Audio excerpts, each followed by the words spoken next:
تحية طيبة وأهلا بكم من جديد. بداية مع ياسين بونو.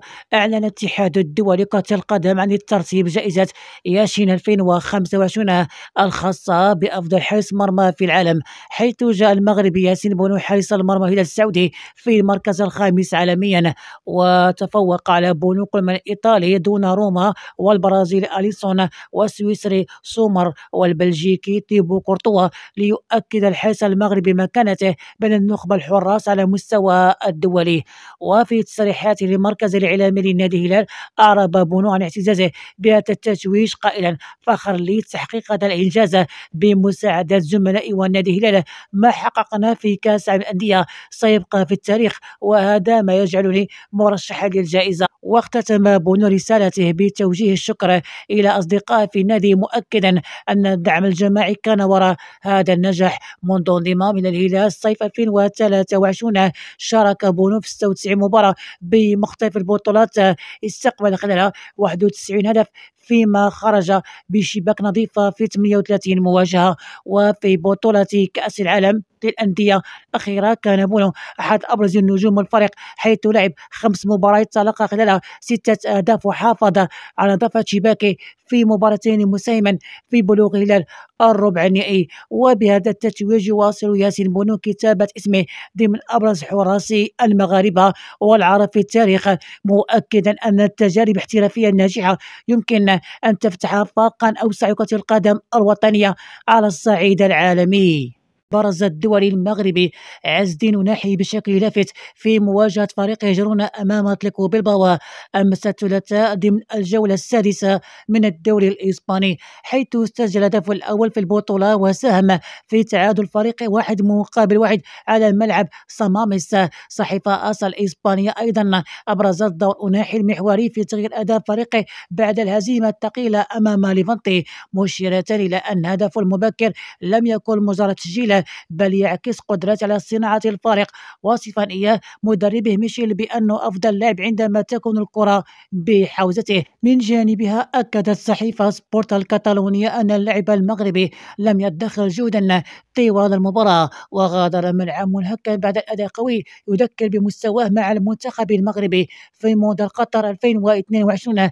واعتبرت أناحي الجندي الجديد لميشيل وركيزة أساسية في مشروع جيرونا الجديدة.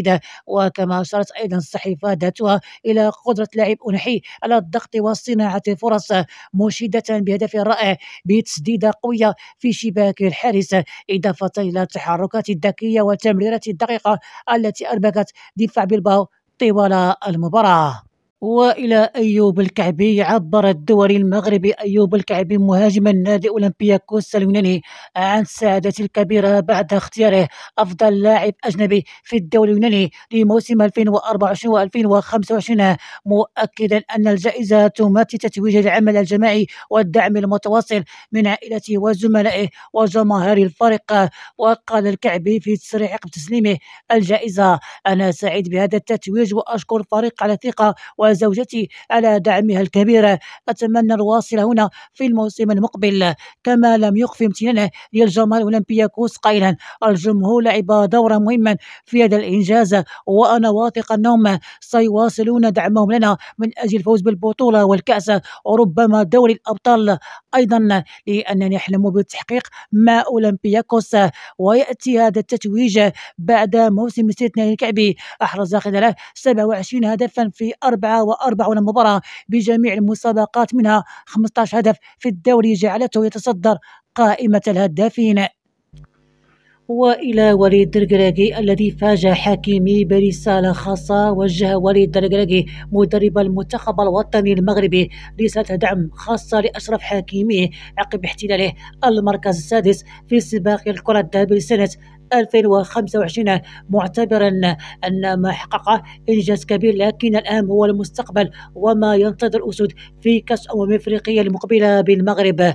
من جانب آخر بخصوص رسالة، قال الركراكي فيها: أنت الأفضل بالنسبة لي ولجميع المغاربة، وما ضاع منك اليوم يمكنك تعويضه غدا برفع كأس أفريقيا رفقة المنتخب المغربي. وأكد الركراكي لحكيمي أن وصوله إلى المرتبة السادسة ليس عالميا يعد محطة تاريخية في مسيرته، لكنه شدد في المقابل على أن القادم سيكون أفضل، خصوصا في حال قيادة المنتخب للتتويج القاري على أرضه. يذكر أن النجم باريس سان جيرمان احتل المرتبة السادسة في ترتيب الكرة الذهبية لعام 2025 خلال الحفل الذي نظمته مجلة فرانس فوتبول.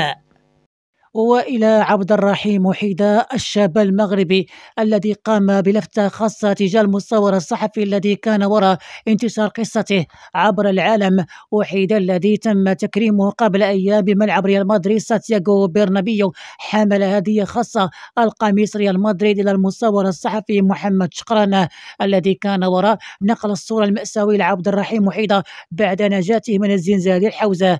المقابلة التلفزيونية التي جرت مع وحيدة على الأنقاض زلزال الحوزة والذي كان يرتدي القميص ريال مدريد كانت قد تم تداولها بشكل واسع، وصل صداها إلى إدارة ريال مدريد التي وجهت له الدعوة لتكريمه في مباراة رسمية ومنحه فرصة لقاء نجوم النادي الملكي.